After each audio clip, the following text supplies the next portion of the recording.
I mean, I didn't have an ex. I had one very close friend who was Sagittarius, and I think we got along. I mean, we told ourselves, well, we're friends because Sagittarius and Gemini get along. Uh-huh. But whatever.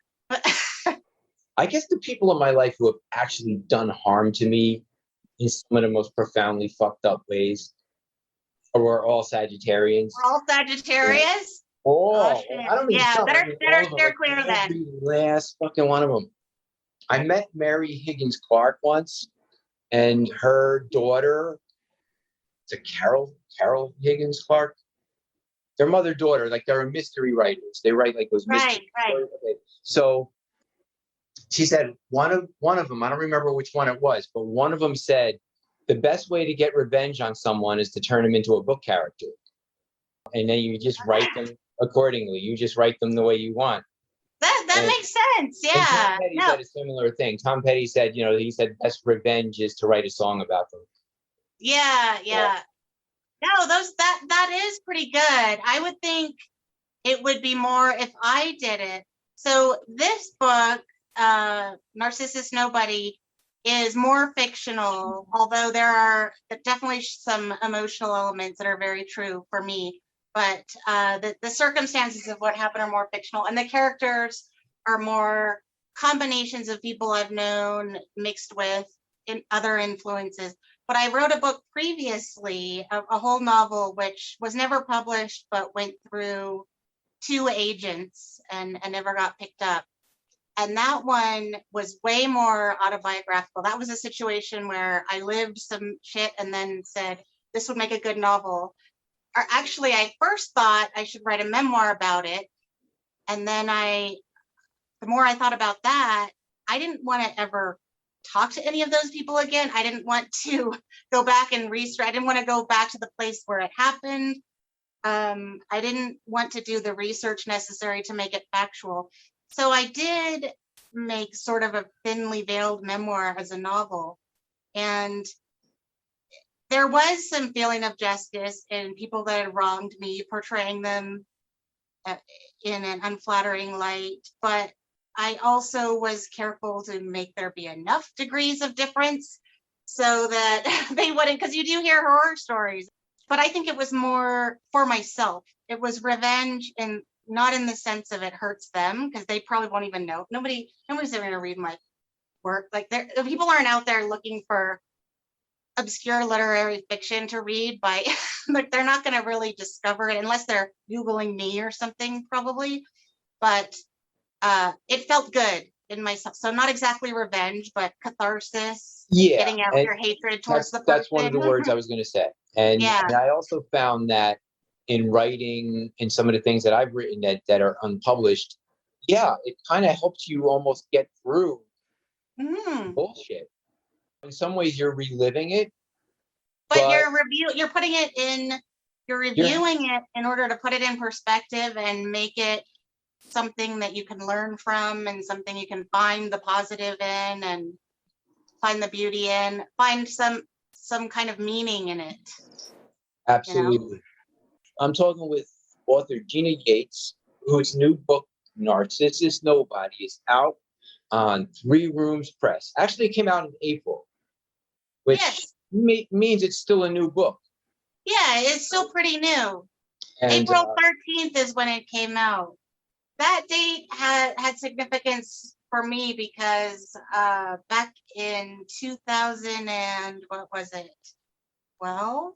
I found myself. It started out as a normal day, and I ended up by the end of the day I was in the hospital having emergency brain surgery. I had a ruptured aneurysm and almost died, but I pulled through. And that was on April 13th too. So when they told me that the book was coming out on April 13th, that was another one of those kind of serendipitous things. Like, oh, cool. That was a special day to me. I think of it as a positive thing.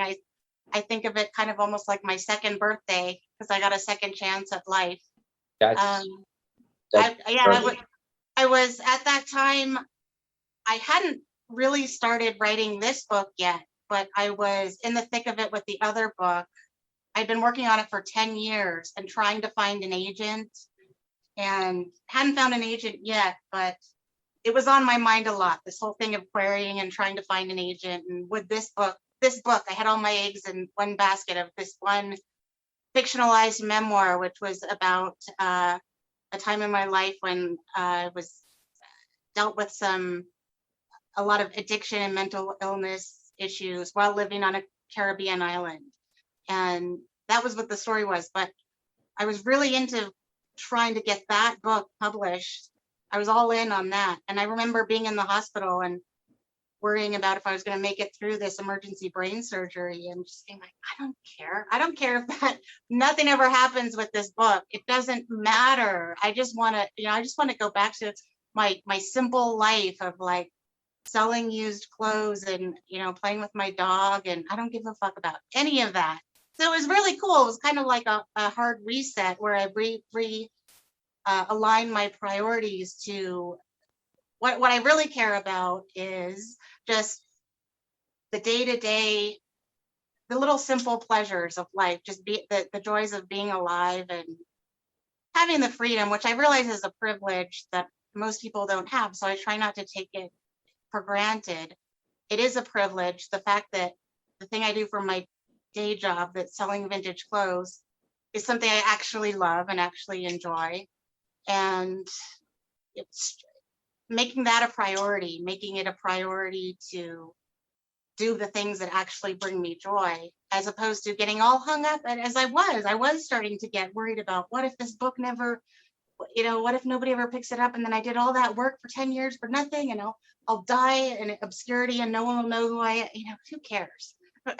An eye-opening experience like that, I mean, that's what brings sometimes perspective in, and just kind of allows you to strip away all the bullshit and just see with absolute clarity, Yes. That's why I like watching the news. A lot of people say they can't watch the news because it's too depressing, but my default setting on my TV is always on CNN. And when there's things going on like that heavy shit with that condo that just collapsed, it does make you kind of, wow.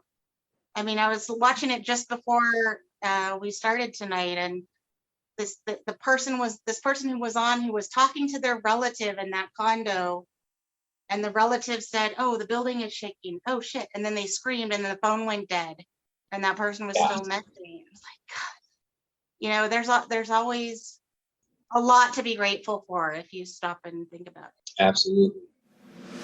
I used to spend a lot of time in New York City, and the Metropolitan Museum of Art. I would go there every Saturday, and that was like, as I mentioned to you the other day, that was like my playground for many years. And how far is it from your town, Ford's? Without traffic, about a half-hour drive. Oh, okay. On the Saturdays that I didn't go to the city, like if I stayed in New Jersey, in the morning, I would spend much of the day in Borders. And this is around 95, 96, 97,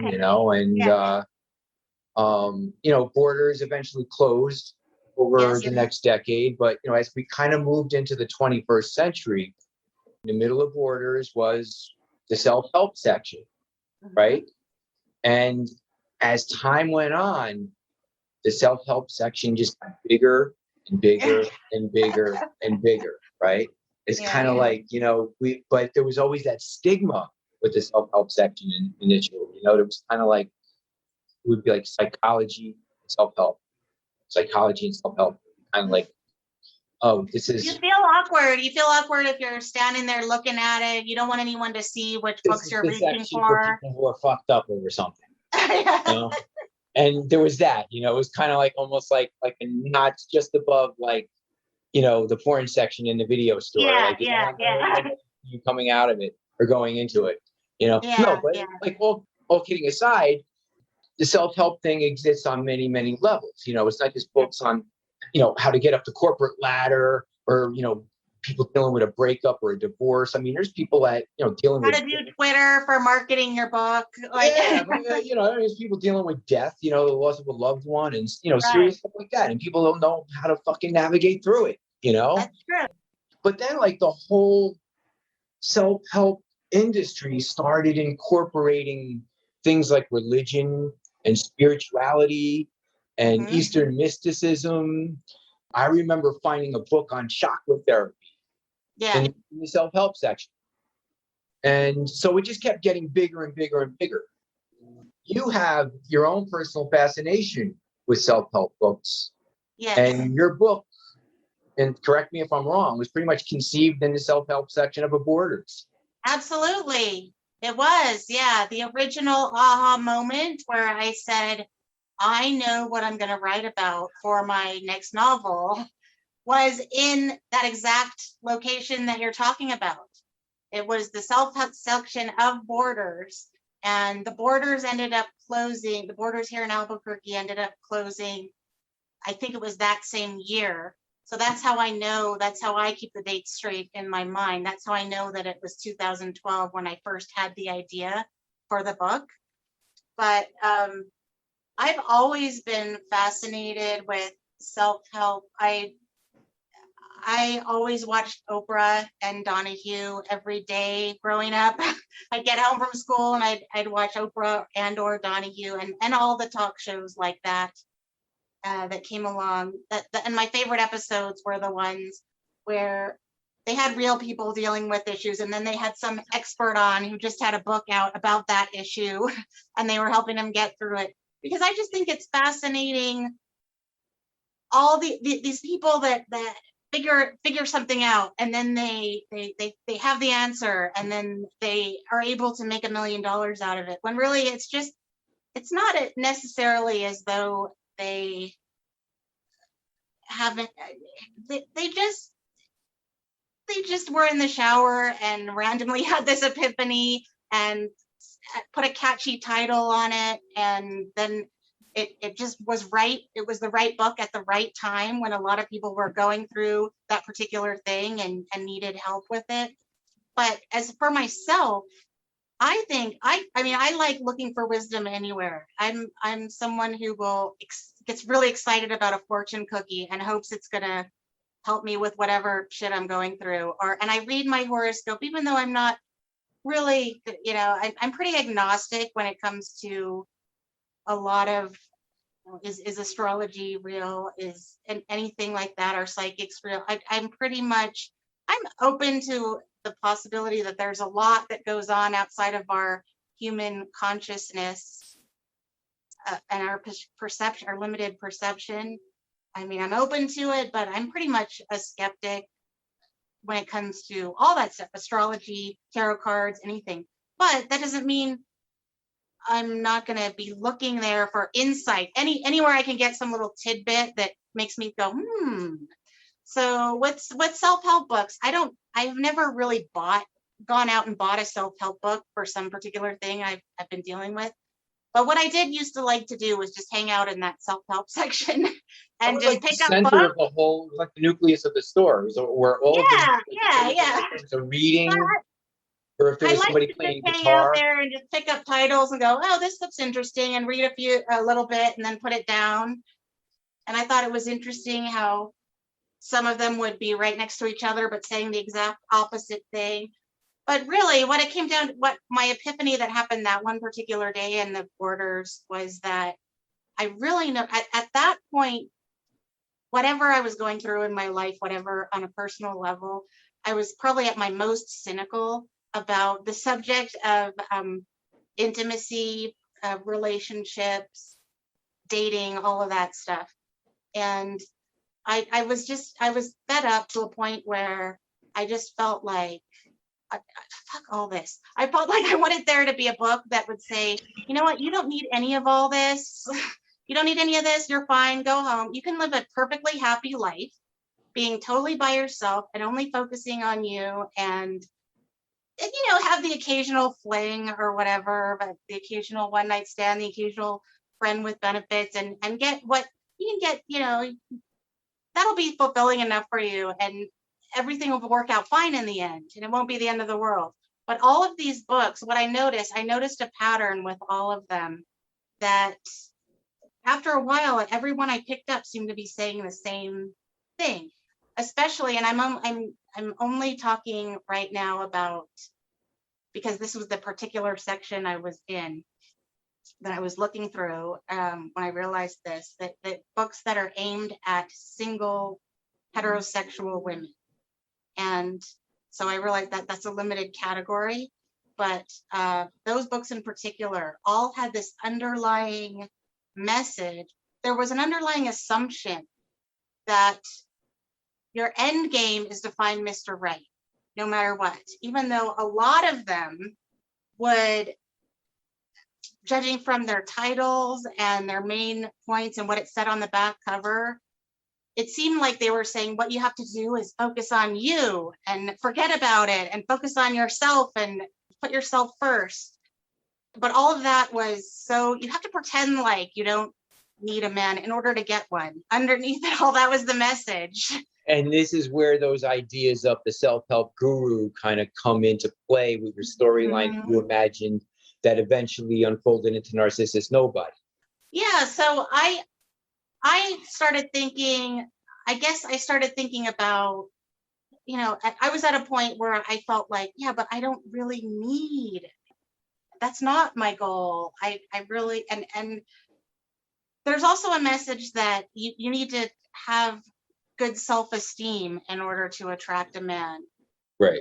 And if there's also this thing about if your relationship doesn't go well, probably it's something to do with your self-esteem that you need to work on.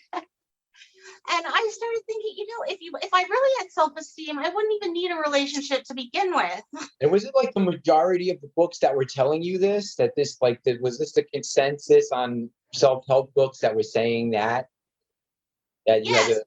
every book I picked up at that time in 2012, and you know, maybe it's changed since then, but the lady, when I did my reading with Bookworks, remember she was like, oh no, it's all the same. They're all still the same. Because she's the bookstore lady. And Yeah.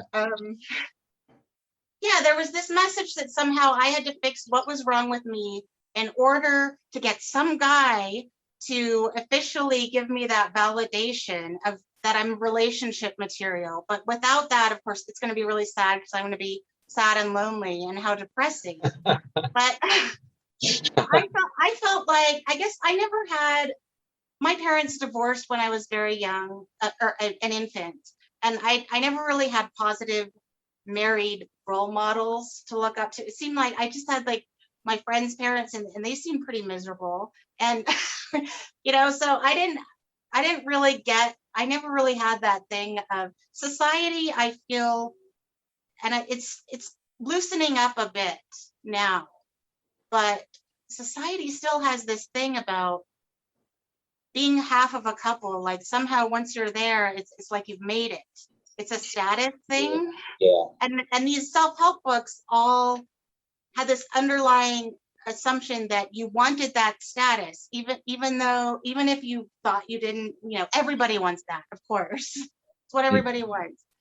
And I feel like it is for a lot of people, just from even people that I know talking to, and this is, again, I'm kind of, when I started the book, I was at my most cynical. I've gotten less cynical since then. And also with all of this, I don't want to sound like I'm some kind of anti-love crusader, because I'm not. I think love is a grand thing, and it is great when people end up happily ever after and all that. But I feel like a lot of people are into it for the static, like, okay, this is going to sound kind of sexist, maybe, but, and again, it's generalizing and there are exceptions. But it seems like for women, they want the status of being part of a couple because it means they've been chosen. You know, oh, look, somebody picked me out of all the women. I must be pretty special. Yeah. And so that's why there's this thing about once a guy likes you and you like each other and you reach that love stage, he's obligated to love only you for the rest of eternity. And if he doesn't, then he's a complete asshole, and or you have low self-esteem. You know, but it can't just be that these things are ephemeral and they don't last forever and people fall in and out of love and it's fine and it's nobody's fault. So anyway, and also with the status thing, I feel like a lot of time with the males, and again, I'm generalizing, but it's, and I'm only talking about heterosexual relationships. I think people on the queer spectrum have a lot fewer of these hangups, which a lot of times I find it easier to talk to them about these issues. But anyway, the men, it's the status of, okay, see, I'm one of the good guys. You know, I know I've made it in life. I'm one of the good guys. I know how to settle down and be a responsible adult, responsible. And I know I've said are also a financial thing. Somehow that's pretty dated, but it's still there a little bit. If you're married, it must mean you financially made it to a certain level or something like that. And these just to me seem like silly reasons to be your guiding force in life, to be your main priority in life.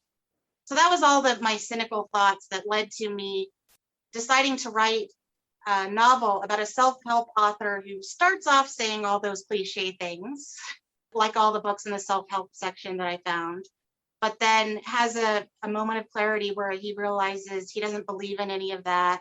He did that and he made a lot of money. And then he starts writing this book that I would write if I were a self-help author, which would be more just saying, don't worry about it. It's no big deal. It'll sort itself out and you're fine. Well, the book says more than that. Yeah. Yeah. On the subject of weddings and marriage, there's a part in the book where two of the characters are talking about weddings. And one of them is comparing it to watching a hot dog eating contest, the way that people sit there and go to a wedding, wide-eyed enthusiasm, focus on how people write their own vows, and nobody needs to sit there and get them, who's going to be perfect doormats for each other for the rest of their lives. Yeah. And I'm reading this and I'm saying to myself, at least until the first person cheats. Yeah. Or some shit like that. Look, but most of the weddings I've gone to in my life ended in divorce. Mm-hmm. Look, I'm 50. I've been to, I don't know how many weddings I've been to. Yeah. Oh my God. But most of them, the only two marriages that I know that are still together of people that got married are my parents. Yeah. Oh, that's cool. And good for them. Well, actually, no, because they were married before I was born, actually. But no, that they don't count. I'm talking about the weddings that I've gone to. So, my cousin's wedding and my aunt and uncle's wedding. So, yeah, two weddings. Every last one of them ended in divorce. And some of them are on their second and third marriage. Yeah. They just don't learn. I went to a wedding once a few years ago where the people wrote their own vows and they were kind of non-traditional in a lot of ways, that the couple were. And when they got to the part about till death do us part, I noticed that their particular way that they worded it was like, as long as our love shall last. And I'm sitting there going, that could be 2 kidding weeks. me? I took the fucking day off. I got a new dress and I bought you a gift. Also, what's that shit about? We got to buy them new dishes. And you like, okay, that's great that you decided you're only going to have sex with this one person for the rest of eternity. That's awesome. But why do I have to buy you dishes and a coffee maker? Were you eating off the floor before? Were you because in 2 months they're going to be fighting over who gets to keep that coffee maker. Yeah, that's right. And it's going to be bullshit like that. So the dishes, who keeps the dishes and who keeps. That's why you got to write your names in all of your books and all of your albums, man. Because nobody get my albums. Yeah, I know. Nobody's getting my books and nobody's getting my albums. Yeah. That was a Woody Allen thing. That was from Annie Hall, where he's like writes his name. She writes her name in all of the. Diane Keaton writes her name in all of the books. So yeah, you wrote your name in all these books because you knew this day was coming. Oh, that's funny. I knew someone too, like that, where when they split up, it was after many, many years, but the guy went on this trip about, okay, we're dividing everything right down the middle. It's just so depressing when it gets down to like, material things and stuff like that. But really, I think marriage essentially, it is a contract. It should be looked at more like a business contract. I read, so I collect vintage magazines and stuff like that because I'm really into that, reading perspectives from back in the 70s and stuff. And there was one that I think it was a Life magazine recently, and it was right in the height of the first feminism wave. And this 70s couple, that the wife made a actual contract for their marriage, and it was like a business contract, and it had really specific things laid out about who does the dishes and all that shit and who takes out the trash and who things to do with the children. It was very specific, and a lot of the readers of this magazine, I think that the issue that I was reading was after the original article, and I was reading the letters where people were like, oh, that turns it into this cold, business thing, and it's supposed to be all about love or whatever. But I think that's good. I mean, really, the marriage part is more of a contract. You're making someone sign a contract. So you should be specific about what your expectations are so that you don't get disappointed, right? You would hope people talk about these expectations before they sign that contract, and you got this. I know, you would think they would, but a lot of them sadly don't. And so I have my little vintage shop, and people occasionally, it happens about once or twice a year, that people will come in and they'll get their wedding dress, and it's the funky young people who aren't going the traditional route, because I don't sell actual wedding dresses. But so the weddings that I end up dealing with are people who are doing a spontaneous courthouse affair or a little backyard thing where those I like. Those I'm like, oh, bless your hearts. I think it's sweet. It's like, oh, it's cool that they're young and they're so excited and they're spend their lives together and stuff. And then I find it kind of touching. But the affairs where it's a big or lavish ordeal, it seems like it's a lot of it is about showing off to me. Look how many friends I have. Look how much money I have. I booked this expensive place. And it's a status thing in some ways. My dad used to say, show me who your friends are and I'll tell you who you are, or tell me who you hang out with. A lot of my friends are still single, where none of us got married. None of us, we all managed. I mean, myself, I've been through a series of shitty relationships. But I never got married. I don't have any kids. I have a 7-year-old nephew. He's my kid, and he said that's cool. I'm never gonna get, and that's fine. And my brother, who's married with a kid, and all his friends, I mean, he watched all his friends get married. And so I have a friend who is like a circle of 3 girls, right? And one of them is getting married, the other just got engaged, and now the third one is like freaking out. Now she's starting to panic. She's starting to panic because she doesn't even have a boyfriend. Oh, it's like one of those things. I mean, these are girls in their late 20s. So it's like a big thing for them. It's kind of So it's kind of like, they kind of like watch each other, and like their insecurities are kind of based on what. It's a competition. It's a different kind of rat race. Exactly. That's unfortunate. Exactly. When you were talking about how am I not like hope, that one major way, I actually was married for a large chunk of time in the 90s. And believe it or not, I know it sounds weird after the way I've been talking, but believe it or not, I even had a different last name for 8 years, which to me, I think about that. I can't believe I did that. The situation was, I got married really young. I was only 20.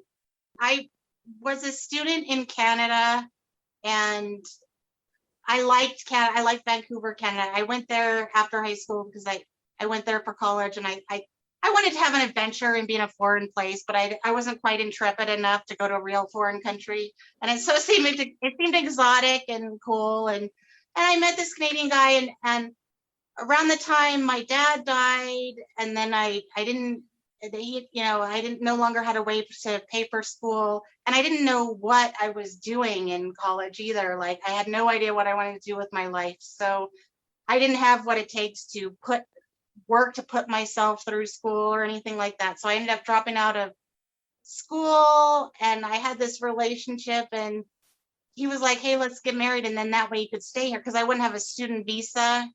I was there on a student visa. So when I dropped out of school, I would have had to go back, and I really loved Vancouver at that point. I had all my friends there and everything.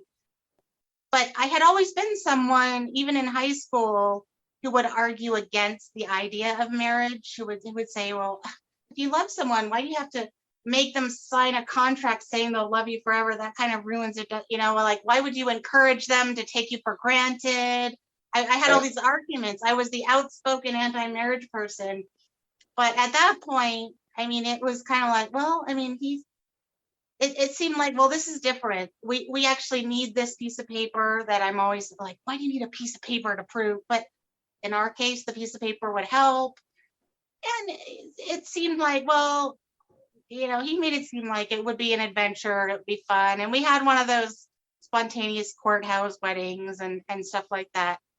So, I mean, it was kind of cool, except I did immediately start to feel way older than I was. I immediately felt like this neutered adult, like going, and I immediately felt so, you know, there's a feeling of, oh, okay, well, this is it. And it was, I mean, I shouldn't say that, because, well, one of the things I wanted to say when I said, when I started out by saying one way I'm different from Hope is I actually was married. And it wasn't an entirely awful experience. I wouldn't have stayed married for 8 years if it was all awful. There were times when I thought it was great. I do know the joy of having someone where you're together 24/7 and are still having your little inside jokes, and you feel cozy, you feel it's not boring, you still manage to not get sick of each other. Then that stuff was all great. The person I was married to, though, was kind of awful. I mean, but we still had a great time. I think I started to say this a little bit in our pre-taping, like, I mean, like, he was a kind of a sociopathic narcissist of nearly Donald Trump level proportions, but he was fun and we had a lot of laughs. And I definitely remember having moments where I think he and I were watching Oprah one time. We were like, God, our relationship is so great and everyone else's relationship sucks. So there's that. And I really felt that. Because I thought, well, we've got it all figured out. And there is a beautiful thing where you're with someone and you feel like, oh, we figured it out.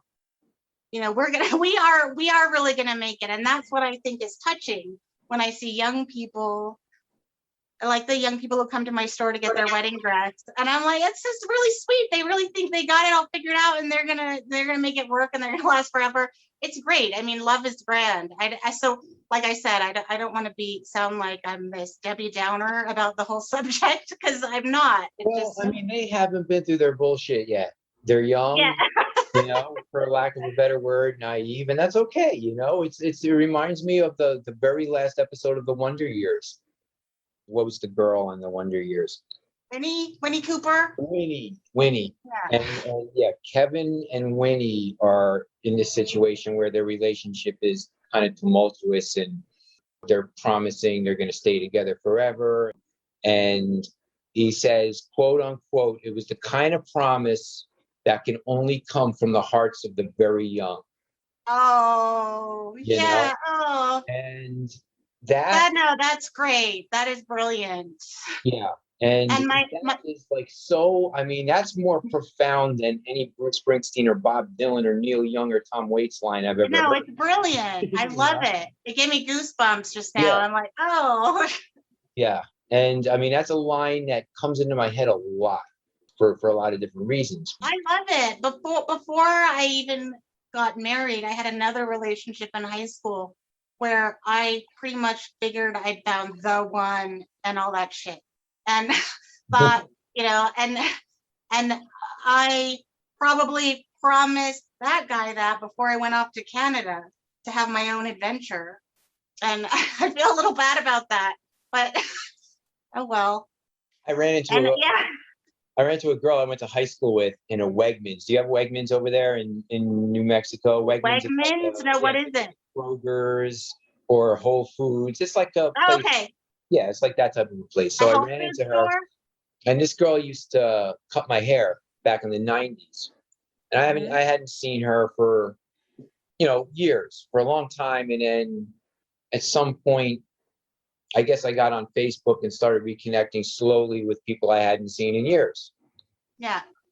And this one I actually ran into in person. hey, what's up? How you doing? All that stuff. And she said, oh, I just got divorced. I said, cool, congratulations.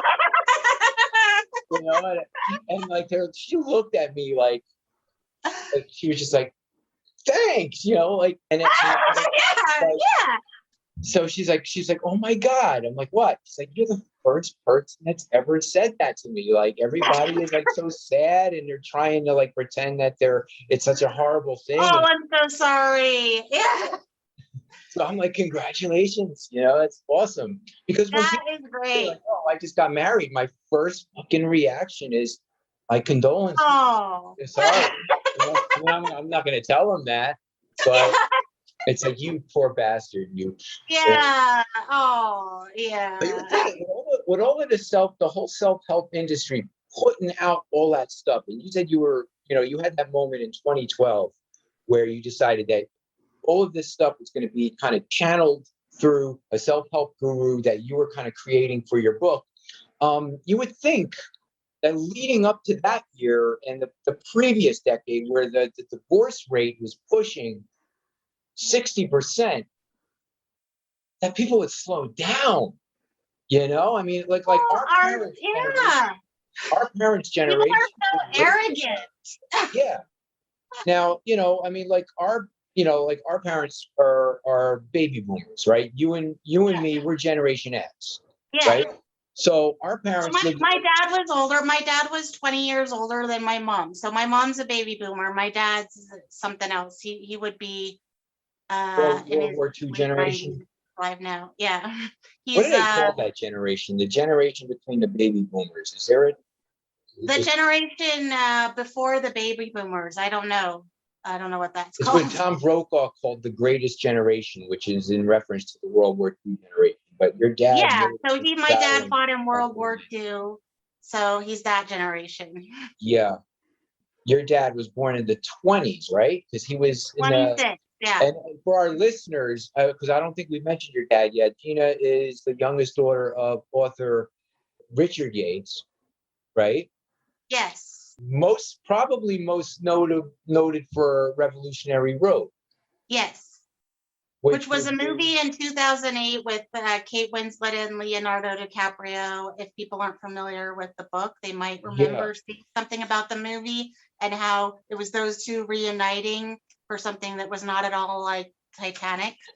Mm-hmm. Yeah, just to throw that in there for any listeners who may be thinking, like, how the hell did he know when her dad was born? Oh, yeah, right. Wait, who is this girl? So who are you? Really? Who are you working for? Yeah. Getting into the book a little bit, the Nathan character, the whole thing about, I was really seeing almost flashbacks of past relationships that I had with, I mean, just Nathan. Were you Nate? Well, I mean, like I started to say this when we were talking the other day. I was wrong on the Nathan character. I was predicting in the beginning. I was predicting that he was going to be the first in a series of guys who disappear and you never hear from again. And I didn't really expect to be reading about Nathan past the first chapter. Right, right. Because I mean, like, look, I mean, he seemed like a dick at first. Yeah.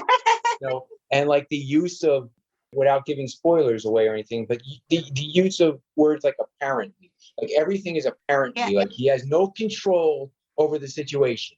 Like, oh, apparently I'm moving next month. Yeah, exactly. Apparently I'm going out with some friends on Friday night. Yeah, apparently I'm going out with I some won't friends. be able to hang out. Apparently there's this customer who has a crush on me, and apparently I'm going out. Apparently I'm going to go have a date with her tonight. Yeah. So you could almost pretty much sense that maybe he already has his next relationship set up already, maybe, and he's trying to make this seamless transition from one girl to the next. I don't know if that's accurate or if that's just my reading, or if maybe I just have more trust issues than you do. No, well, that's certainly what's going through Hope's mind at the time, although she is in some ways cooler than I would be in that situation, and she manages to not lose it and not get all paranoid and shit. And then because of that, because she doesn't get too raspy and everything, she's able to sort of stifle her desperation. And then because of that, he is he stays in her life longer. I'm that way too. I have stayed in touch with exes, not in a way like we're gonna hang out or anything, but I don't have any hard feelings. I feel like once you love someone, they're kind of always part of you.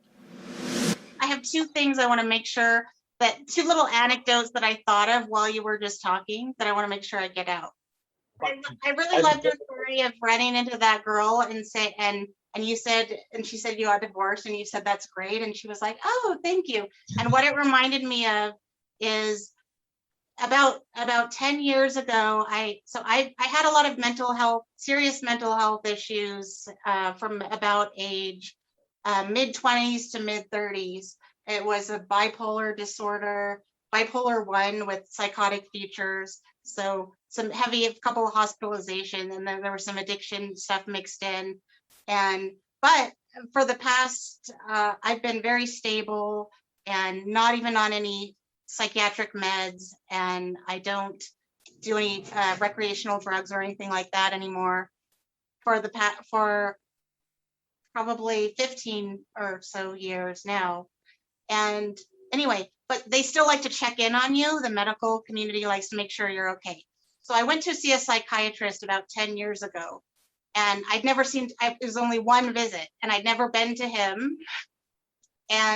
But he just wanted to check in to make sure I wasn't going to slip into anything, because they have to do that.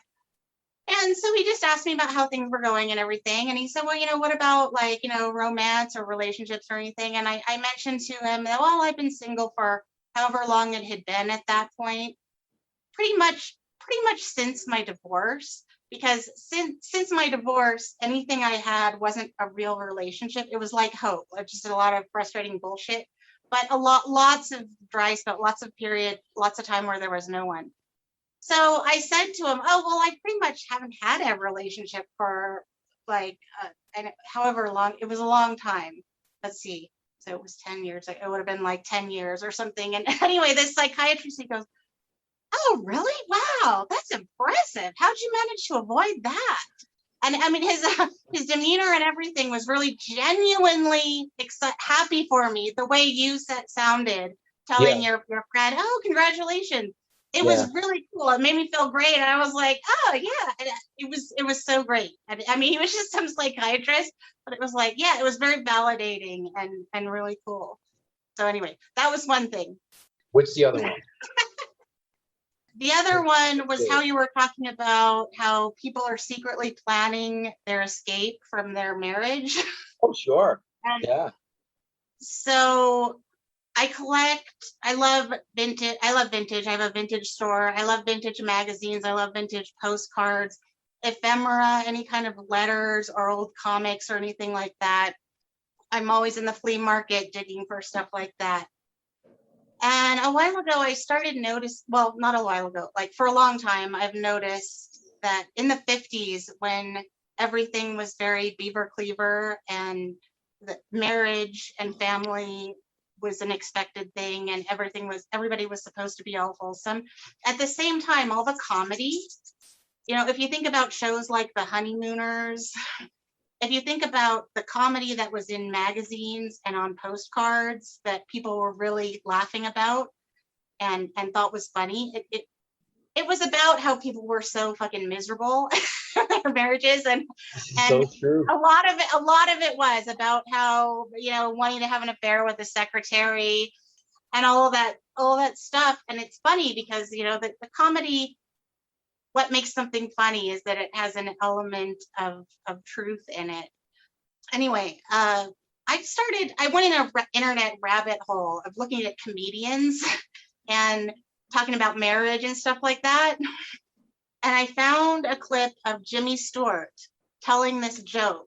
Jimmy Stewart was on some late night talk show. And the talk show host, I forget who it was, but they said, okay, what's the funniest joke you've ever heard? And he didn't have to think about it for long. He had it ready. He had it right there in the holster. And he was like, okay, here it is. I got it. And you think of Jimmy Stewart, you can picture him, like he's pretty wholesome. I love him. But anyway, he's telling this joke, and the joke is, and I hope I don't butcher it, but I'll do my best to get through it. I might have to take a couple of takes, but anyway, all right. So nice little married couple and wholesome scene, and this nice married couple are having breakfast, and he's reading the paper, and they're having their eggs and sausages and whatnot, and the wife just out of the blue says, "If, honey, I was just wondering, if I died, would you remarry?" And the husband looks at her all shocked. "Oh my God, where is this coming from? We're having a nice breakfast. How could you bring up such a horrible thought? I will not answer that. I don't want you to think like that. You're going to be around for a long time. Don't even bother me with this." Okay, so then the next day, she can't quite let it go. He doesn't quite use her mind. So the next day at breakfast, she brings it up again. "But honey, no, really, would you remarry?" And he's the same reaction. "Oh my God, I'm not gonna. How could you?" And then finally, she wears him down enough to where he's okay, I would remarry, yes, because I like being married and whatever. She's okay. "Well, would you live in the same house?" And he again, "Oh, what are you doing? No, okay, yes, I would live in the same house." And maybe another day goes by where she just can't seem to let this thing go, and he's trying to move past it. And so the next day he said, "Well, but now what, again, if I died, would you, and you were living in this house, would you still keep our same bed?" The husband said, okay, yes, I would keep the same bed. I mean, if it was still in good shape and everything. And so the wife says, "But you wouldn't let her use my golf clubs." And the husband says, "No, I would not let her use your golf clubs. Absolutely not. She's left-handed." That was the punchline. What's the comedian's name? Did you say Jimmy? What? Jimmy Stewart. I initially thought you said Jimmy Stewart, like the guy from It's a Wonderful Life. That's who it was. The guy from It's a Wonderful Life, Jimmy Stewart. Did you even get the joke? Because I said it, and I said the punchline. It was like crickets. And I'm like, oh shit, I just totally bombed. No, you didn't bomb. I fucking bombed. I bombed because wait, help me get it. What am I missing? All right, wait. Let me think about it. Your golf club. She's left-handed. Oh fuck! So okay, fuck. Oh, that's so stupid of me. Okay, no, I won't let her leave your girl. Now I get it. Duh. Oh fuck. You get it now? Yes, I get it. Okay, good. Fuck, that's embarrassing. See? Now? No, it's fine. I would understand if you were listening to me and watching me, and just thinking, where is he going with this? I do get it. It was a long story. Like, where is this? Is this ever going to end? Am I going to edit this out or not? There's a similar joke. There's a similar joke about I'll edit this out because it's like now I'm going off on a tangent. But all right, are you going to edit out my joke too? Huh? What? I said, are you going to edit out my joke too? I thought it was good, except when you didn't laugh. What? Want me to edit it out? I'll put it in there. I'll make myself look like a fool. It's all right. No. Just edit and pretend make a tape of yourself, or a tape. Listen to me. Make a tape of yourself laughing and put that in. Yeah, insert the laugh track where appropriate. Okay, what's your joke? I don't remember the joke. Here's the gist of the joke, right? So these guys are playing golf, and there's three of them, and one guy's like, "Oh, look on the bright side." Always saying, "Look on the bright side." Look on the bright side. Look on the bright side. They hate him because he always says, "Look on the bright side." It could always be worse. It could always be worse. It could always be worse. So they're tired of this guy saying it could always be worse. So they decide they're gonna fuck with him. They're gonna totally play a joke on him. So the guy goes. I don't even remember what their names were. Joe and Steve, right? And Carl is missing. All right. Carl is Carl is the guy who always says it can always be worse. no. Okay, No. sorry. So Carl is missing. All right. So Joe and Steve are on the golf course, and they're like, "Well, where's Carl?" He's like, "Oh, you didn't hear?" He's like, "What?" He's like, "Carl is dead." He's like, "What happened?" You're kidding. What happened? He said, like, as you can tell, I don't know this joke, so I'm just making it up. Yeah. I'm with you so far. So he goes, "Well, he went home Thursday night, and he caught his wife fucking another guy. So he took the gun and he killed both of them, and he killed himself." Oh shit. Oh my, isn't that horrible? He goes, "Could be worse." I said, "What do you mean it could be worse? What the fuck's wrong with you? Carl is dead." He's like, "Well, yeah, but you said that he caught his wife fucking another guy on Thursday, and then he killed." He's like, "Yeah." He's like, "Well, it could have been worse, because if it was Wednesday, that guy could have been me. I would have been." Yeah, that's good. And Yeah. so that's pretty good. Is that joke from the 50s too? I don't know. It kind of sounds like it. I don't know, That's but pretty it just, good. yeah. So anyway, I think Jimmy Stewart would approve of that joke. yeah.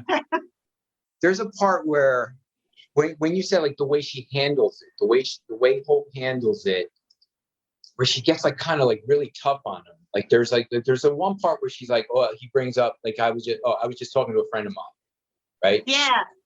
And the friend is always inevitable. Always shows up just in time to like mark the end of the honeymoon, right? There's always like, two people get together. And I'm not saying this is in every relationship, but in a lot of relationships, you have like two people get together, they spend every waking minute together. It's great the first few months, whatever it is, right?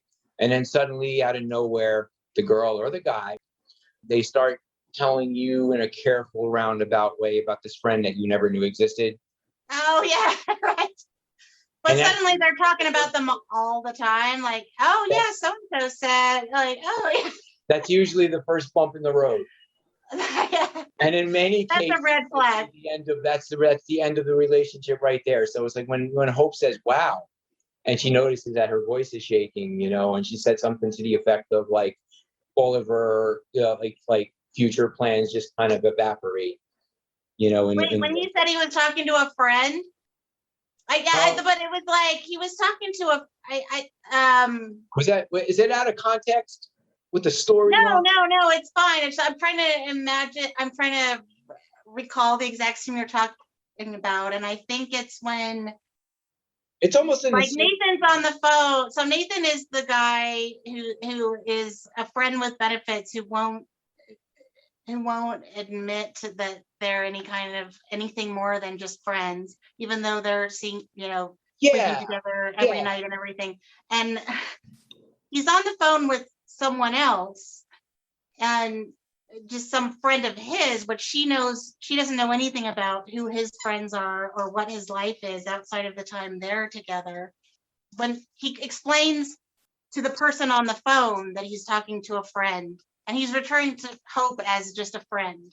And that's what gets Hope all in a tailspin. I'm just a friend. I'm just nobody. I'm just a friend. It's not like, "Oh yeah, my girlfriend just walked in."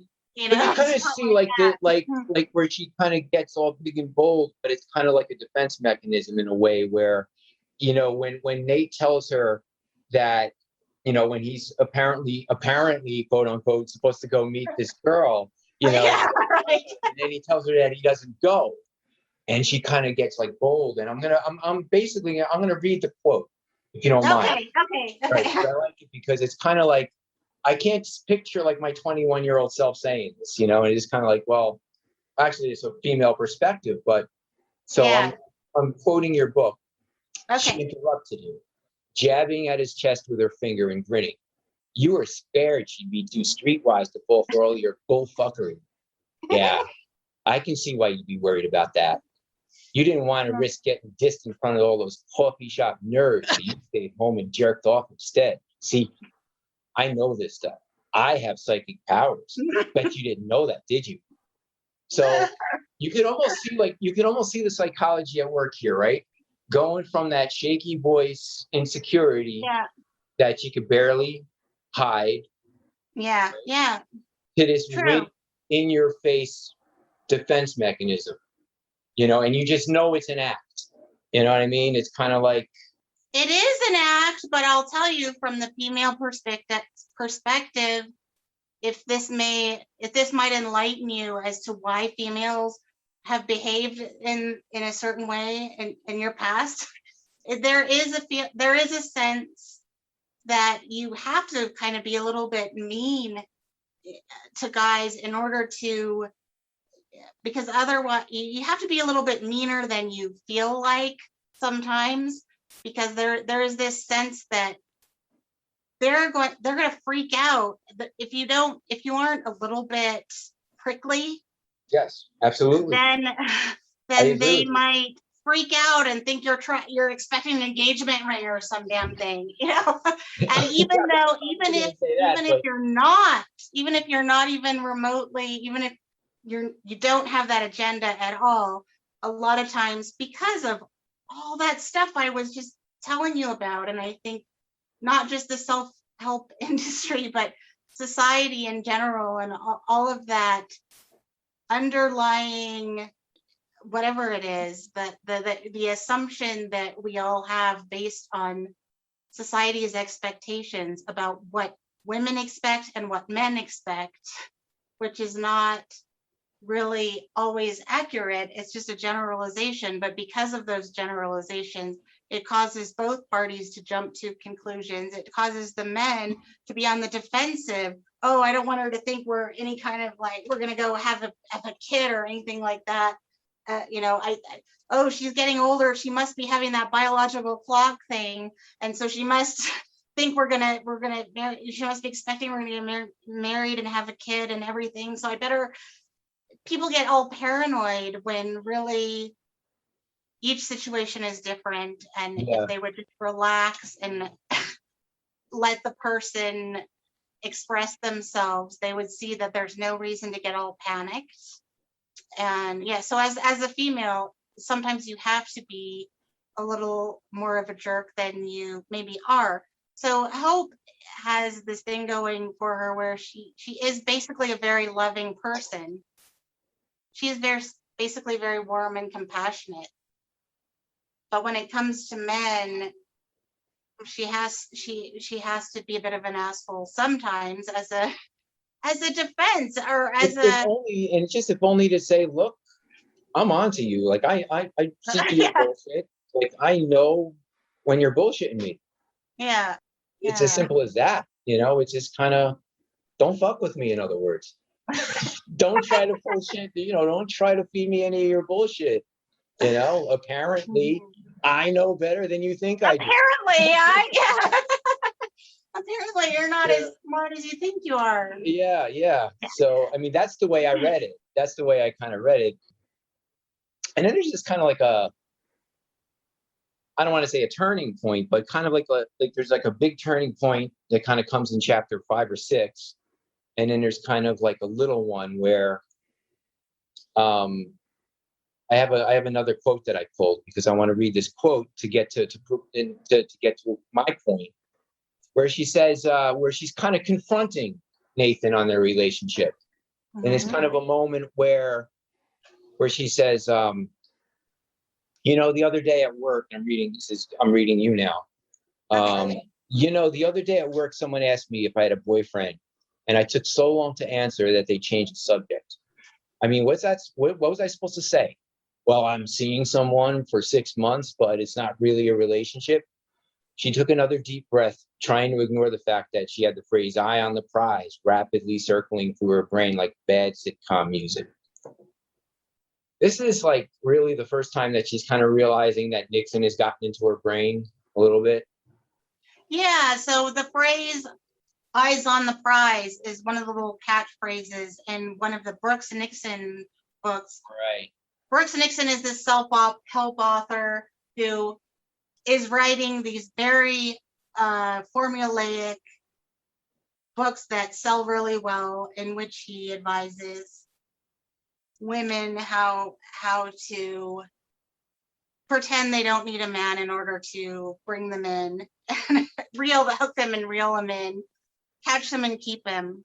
So even though she dismissed, when she read the Brooks Nixon book, she didn't actually go out and buy it. You know, she was like how I was talking about hanging out in the Borders self-help section and just kind of curious, picking up a book here and there. In her case, she got this Brooks Nixon book in a way that I often get books myself.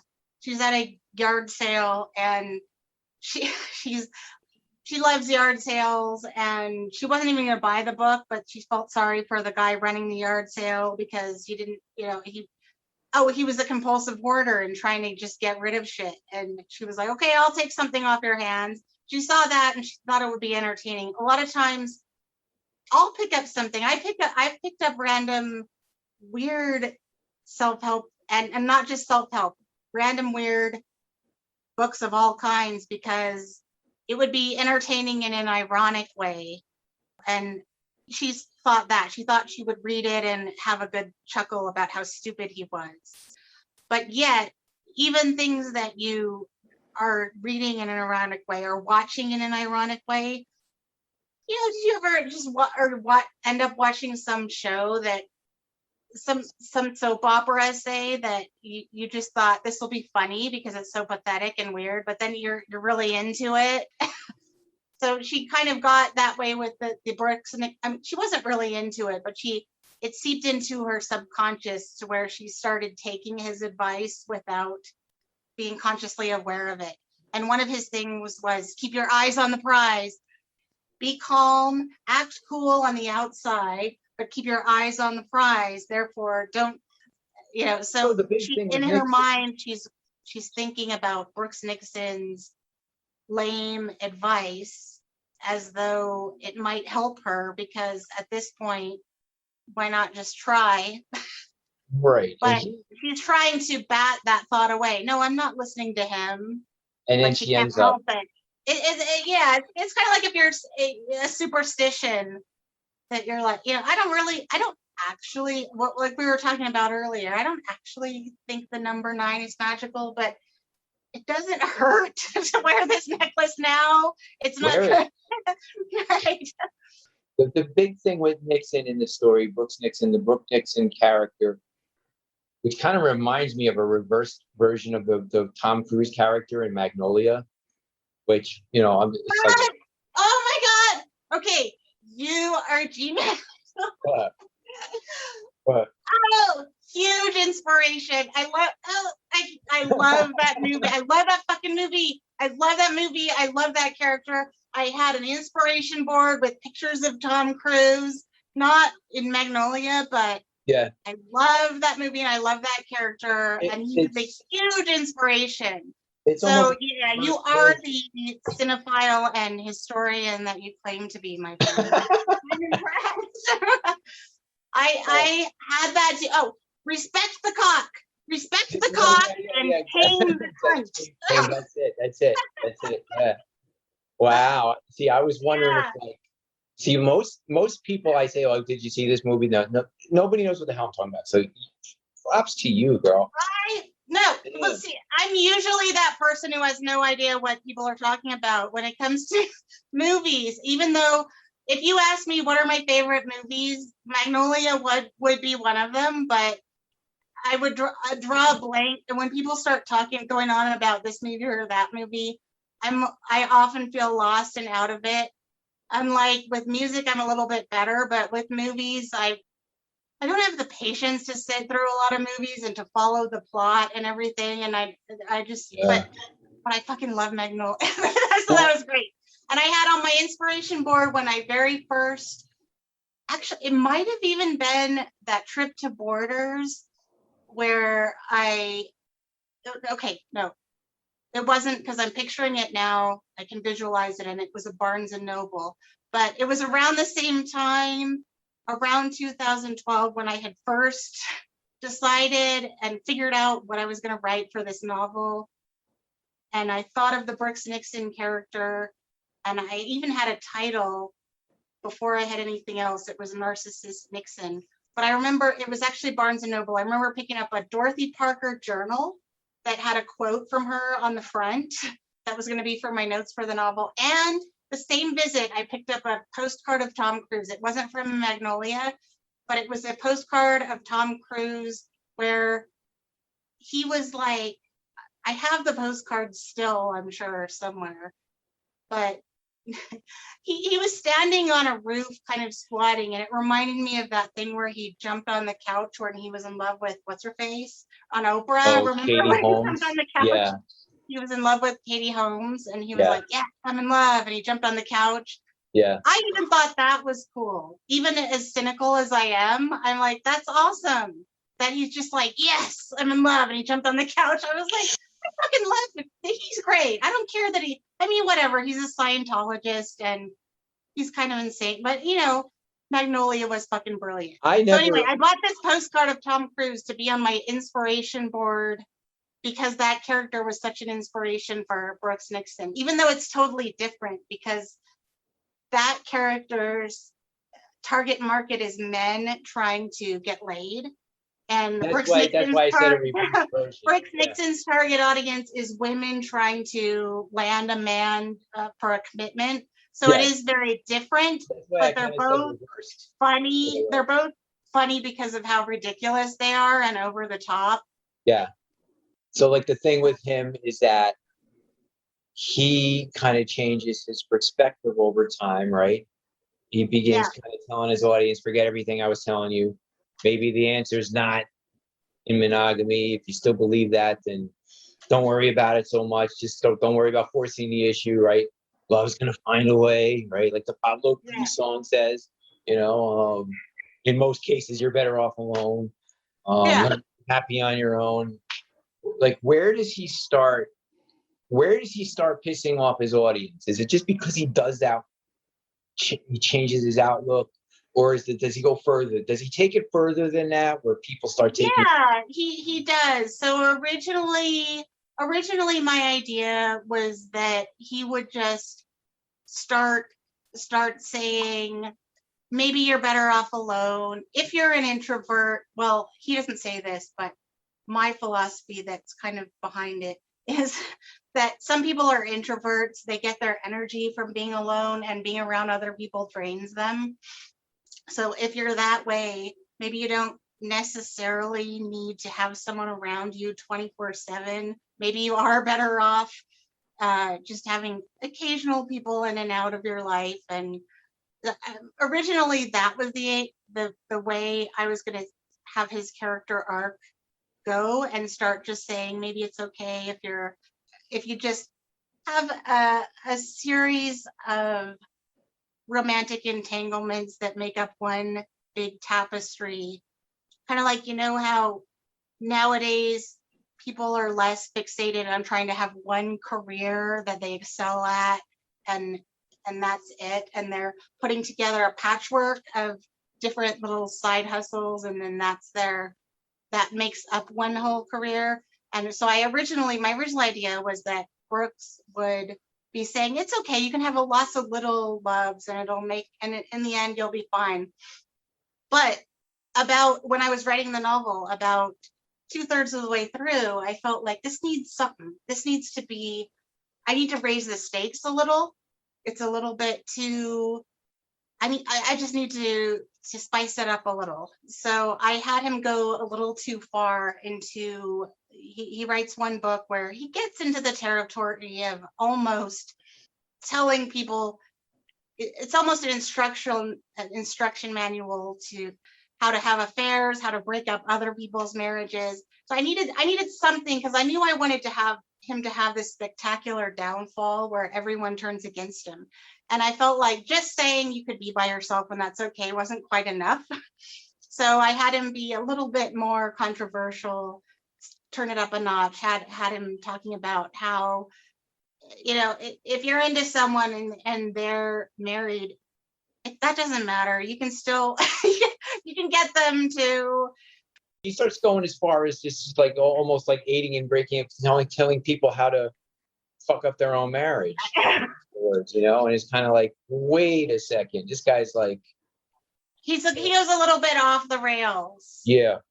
He takes things just a little too far to where people actually get upset and start to blame him when their partner read that book and it made, it destroyed their situation.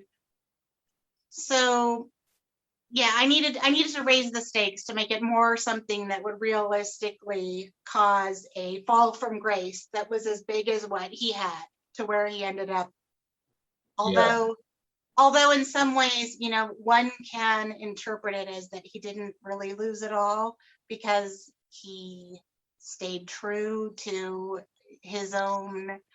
He was better off because at least he was being real with who he was. It was important to me that Brooks is this character to me who was a warrior for truth, be at least truth the way he saw it. Not that there's any kind of ultimate truth, but Right. The whole Narcissus thing is he kind of gets the name Narcissus Nixon. And we were talking the other day on kind of the difference between the myth, the Narcissus of the myth, which I don't know if I think Brooks Nixon actually makes the statement something to the effect of like Narcissus never hurt anybody, or he never, he was just kind of he couldn't help it because all the nymphs loved him. It wasn't his fault doing his thing, versus the narcissistic personality, which is not quite the same thing though, right? No, a narcissistic personality is somebody who craves validation and praise from other people all the time. And the classic narcissist that everybody thinks of is Donald Trump. It doesn't even, whatever happened, even if he did something awful where he just looked like a fool, he'll find a way to spin it and turn it around and say, no, actually, I'm the stable genius, and I'm the one who, he'll find a way to put a spin on it to make himself look good. Because the most important thing to the narcissist at the end of the day is the way other people see them, because they need that in order to feel okay about themselves. The myth, basically, what everyone thinks of is he's looking at his reflection in the pool, and he's like so in love with himself that he ends up drowning or whatever. And everyone else, male and female, were just falling all over him, trying to win his affection because he was so gorgeous or whatever. He was so stunning and charming, and they all wanted him, and they were all throwing themselves at him left and right. But he didn't care. He was just basically immune to it. So bottom line is, he was in love with himself. And when you hear that phrase, in love with yourself, that sounds bad. But my take on that whole myth that he was in love with himself, well, that's okay. One should be in love with oneself. Love yourself is like the very foundation of the entire self-help industry. It's like the absolute primary, primary value is self-respect. Isn't that what you're supposed to do? I mean, for God's sake.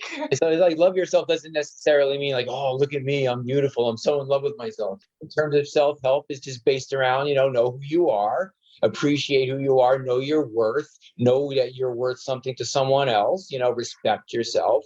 It all begins with self-respect and what your role is in the fucking universe, and how you affect others.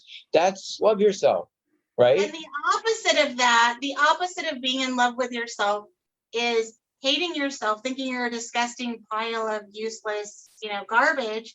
And that's what depression is. And I'm saying that as someone who suffered from real severe clinical depression for a number of years. Mm-hmm. You don't want to be not in love with yourself. That is not a good place to be. You don't want to find yourself to be repulsive and horrible. And we're in this mainstream society that pop culture loves to focus on people's tragedies, where people's sadness, people coming apart at the seams, like the bad car crash that we can't, and we're obsessed with. It's like the Yeah. whole tabloid culture, like what, like TMZ, like all this, like what's happening with Britney right now. Oh, poor Brittany. What's gonna Yeah. happen with Britney? Like they're not going to stop until until she does God knows what. And whereas if somebody could actually generate some sort of sympathy for the kinds of things that drive Brooks Nixon, to drive those changes in him, you know what I mean? It's like, Yeah, yeah. can you Oh, it's like, imagine? how dare you be so in love with yourself, and how Yeah, dare you be so self-obsessed and so yeah, self-absorbed. yeah. We all need to be a little more self-absorbed, I would think, and a little less absorbed. I mean, I'm just putting that possibility out there. You know what I mean? It's kind of like trying to think of, like, in terms of like the mainstream pop culture that kind of crucified Brooks Nixon. It reminded me of so many artists too that just not as disingenuous as Nixon was in the beginning, when he was, you get their attention, you sell them some bullshit, you tell them what you think they want to hear. But there, I mean, like artists, the best artists are the ones who piss off their audience. You go all the way back to Stravinsky. When he put out The Rite of Spring in 1907, he pissed off his audience. He horrified them, right? Tonal music. Bob Dylan pissed off his audience when he played rock music at a folk festival. I'm sure Garth You Brooks have to be willing to pissed take off that risk and trust that it's going to work out, and the right people will appreciate it. And great artists aren't afraid to piss off their audience. No. I was going to ask you a bunch of questions about yourself and about your life and stuff. I seriously answered all of them already, just on your own. Yeah, that's good. It just happened. In like the course of our conversation, you brought this up, or you mentioned this, or you mentioned that, and it was like this series of questions that I wanted to talk about after we talked about the book. So, for our listeners, I'm going to pick this up after the edit. So for our listeners, the book is Narcissus Nobody. It's out on 3 Rooms Pressed. Sorry, can you talk? Try that again. Take 2. This is how it's done. It's out on 3 Rooms Press, and the author is Gina Yates. So, hey, Wasted Grave. We didn't talk about Wasted Grave. We know that Wasted Grave is based on The Cure. I asked you that a few months ago, the first time I talked to you, and I was like, I had a strange feeling it was The Cure, but I wasn't quite sure. Were they your favorite band growing up? Did they have the same lyrical thing that you kind of went through life with, quoting them and kind of associating? Absolutely. Yeah, so my musical development was sometime around puberty. We moved around a lot growing up, so I was always, every time we moved, having to reinvent myself and figure out who I was. And I guess it was sometime around puberty I started to notice that the kids who wore a lot of eyeliner and wore black and had asymmetrical haircuts were kind of my tribe. And I figured that out. And I discovered The Cure on my own. It wasn't like my friends were into it, so I got into it. It was, I used to watch a thing that we didn't have cable, so we didn't have MTV, but there was a show that was the alternative music videos. It was 120 minutes. Yeah, it was like 120 minutes, except it wasn't. I didn't have we didn't have cable, so it was on like the cable access show, and it was the hosts were local. They were just these funky people that were hosted this video show, and it was all that kind of music. And so the first album that I discovered was Head on a Door, and I got really into it on my own, and also at the same time the kids I gravitated towards were of that tribe. And so yeah, that was the band that growing up that I listened to when I was all in my feels, and being a kid, being in my room, being in my solitude.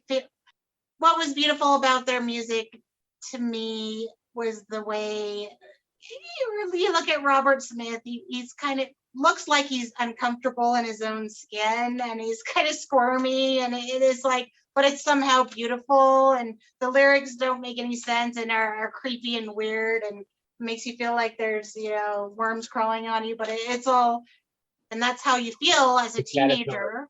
That's how you feel as a teenager. So you're like, oh, this music, like they get me.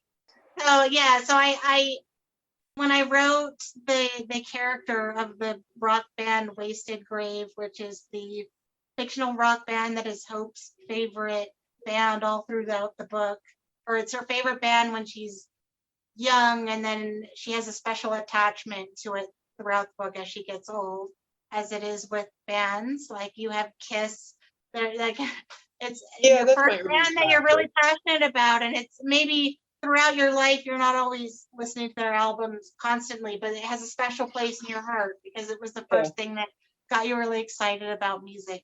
Right.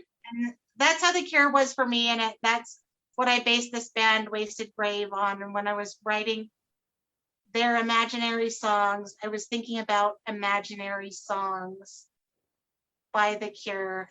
So it was a huge influence, and that's cool. That's cool. Like that's good. So we got to cover that subject that you would have later been like, oh wait, we forgot to talk about that.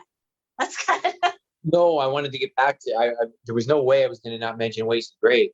I mean, we're a music podcast, so I have to put the music part in here, And it's just like, I mean, when you were doing that whole thing in the 80s of, The Cure and discovering Head on the Door and your identity crisis. I mean, look, my equivalent to that was my metal years. Yeah.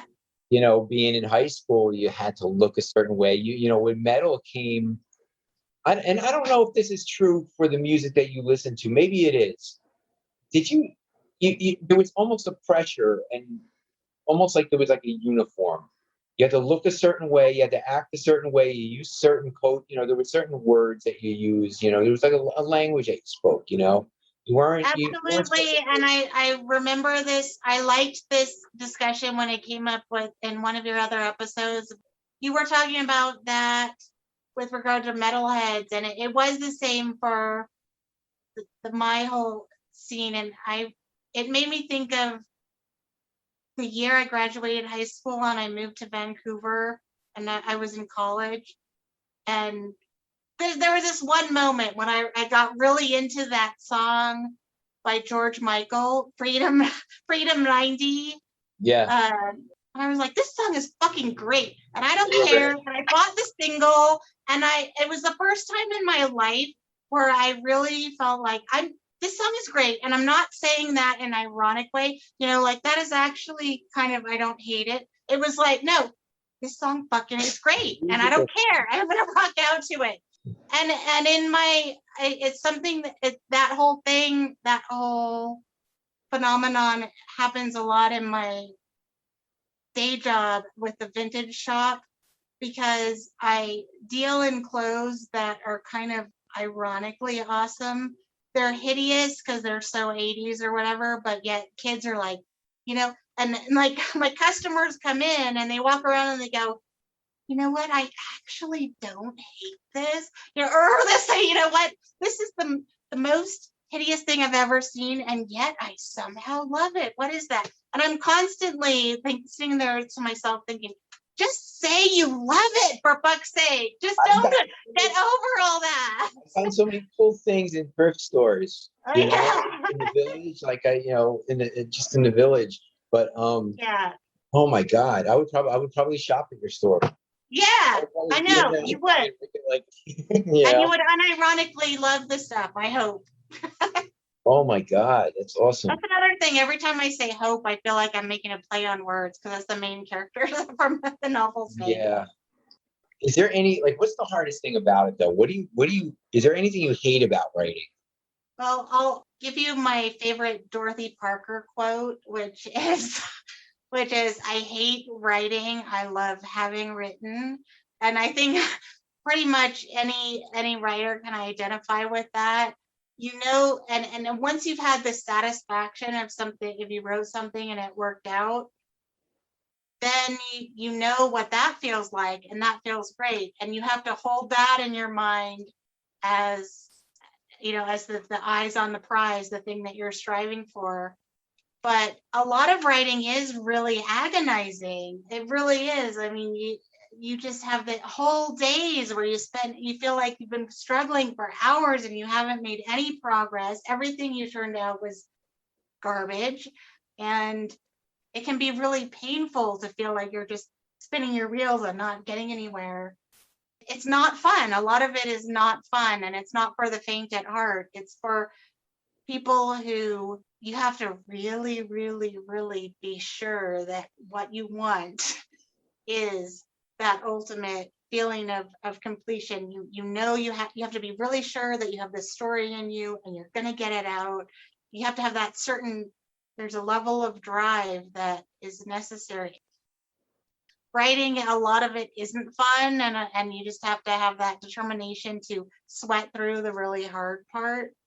The torture for me is like, and I've tried it, the only reason I was able to get through this book that's coming up is because I knew the characters already. I know who's who. Everybody is fictionalized, but they're real people. All I had to do was change the names. But character development, it's like when I said, I was never I was like, oh, fuck this. So it's I'm editing my book now, and I've been editing for the past 4 months, and I've got another 2 months of it because I'm gone after revision, and I sent it to my designer in, I guess, at the end of August. But I can't. I like editing the best, because at that point you're done with the hard parts. To me, yeah. See, I just want to get this editing done. is the most fun part, because you've already done the work of the hardest part for me is, I guess, the hardest part for me is making it into a story that will keep people interested, to where instead of just, with my first novel, which was the fictionalized memoir that I talked about, I hired a professional editor, and one of her early comments, and this was hard to hear, but it did turn out to be helpful. But one of her early comments was, "This isn't a story at all. It's just a series of incidents." Vignettes. And a lot of the time when I write, I feel like my writing is just a series of incidents. And so looking what? at the criticism that I get, criticism that I get from potential agents, potential publishers, that whole thing is the biggest challenge for me, making it into a story arc that has enough there to keep people interested in turning pages, and to make it not just seem like I'm just rambling on, and So, I dare ask, what's next for Gina Yates? Do you have any one project that you're working on at the moment, or is it you just kind of? I don't have a novel in progress, although I have some ideas kicking around. But after I finished this novel, I started getting into short stories more than I'd ever been before in my life, and I got my first handful of short stories published in low-key internet literary magazines and things like that. And I guess I'm working on a short story collection. I guess I probably have about 10 short stories that are not awful that I would like to get. And I probably need about 20, because they're kind of short. They're pretty short. But short stories are my jam right now. I'm really into them. And yeah. I think they're a great form. I love how they're so self-contained, and they're just a little slice of life. And the recent piece I've been working on is one short story that is longer than my other short stories, that has been taken me about 3 years, that has been on my mind. Put it away, and then I come back to it. Wow. That's I can't believe that it's taking so long, and it's only a short story. So I hope I'll have an announcement on Twitter that I found a home and it's in some magazine. or something. There's a cliche that we're our own worst critics, right? Yeah.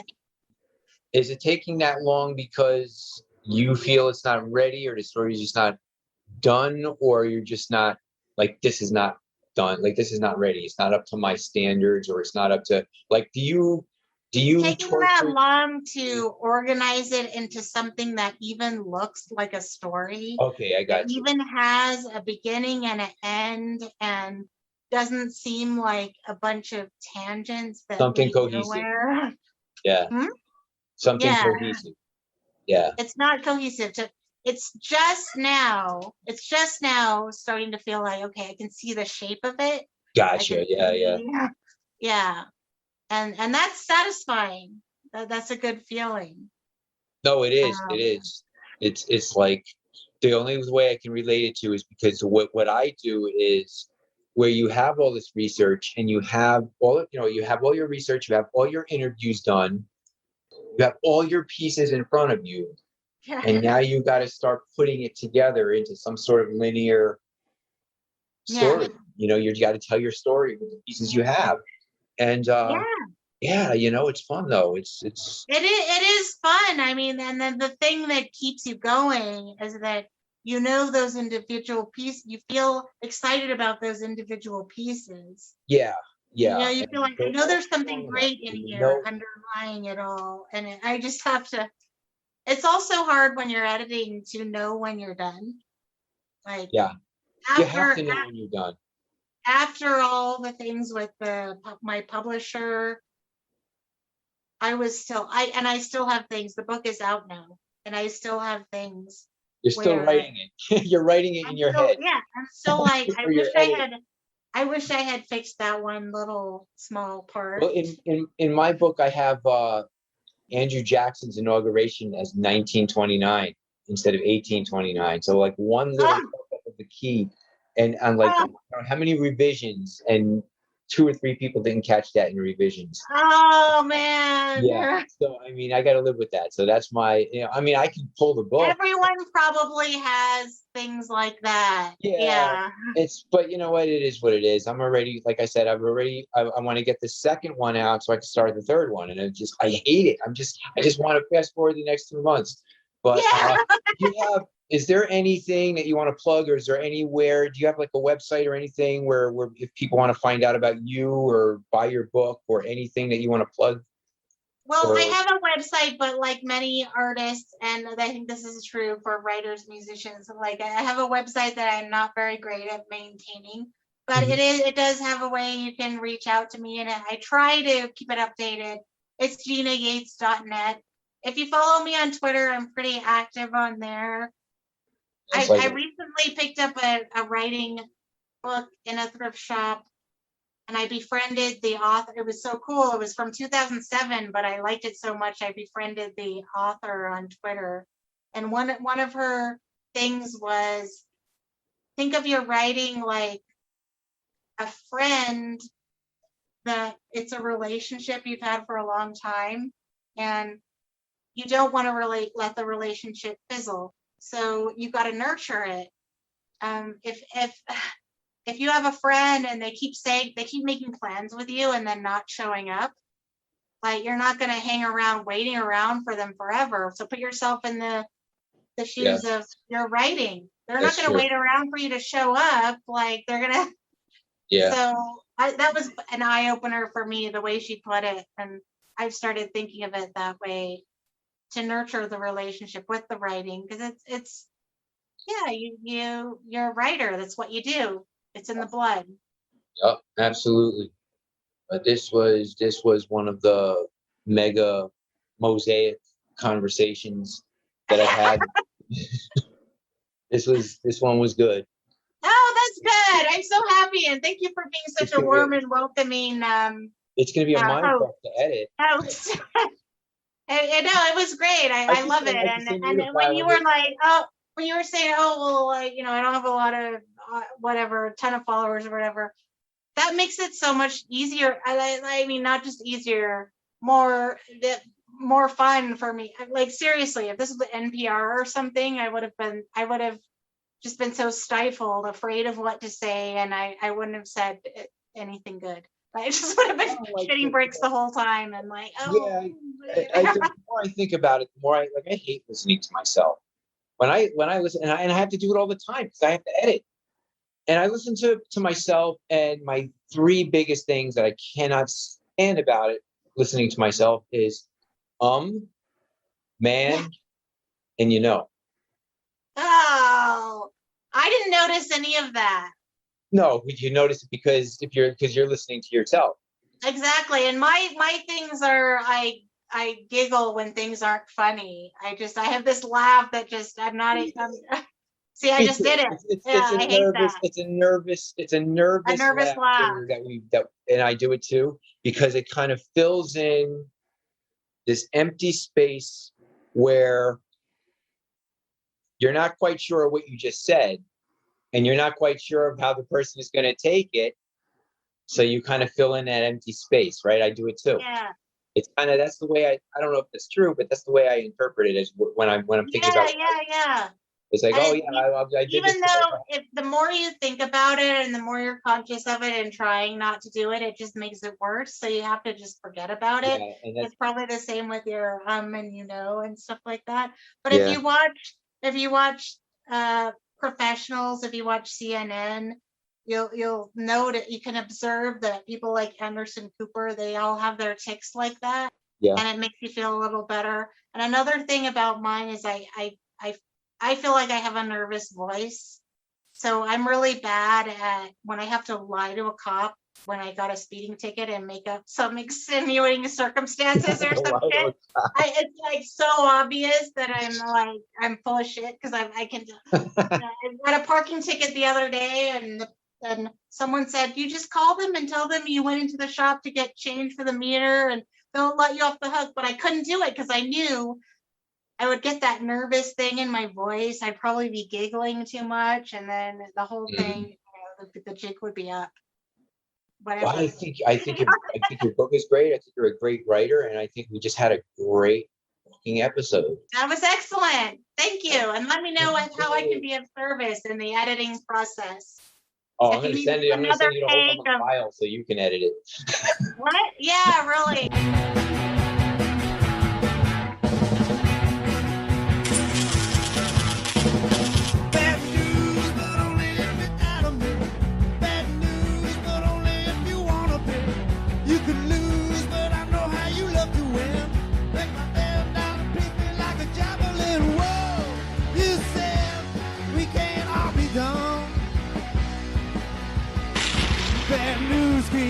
Pouring on me, bad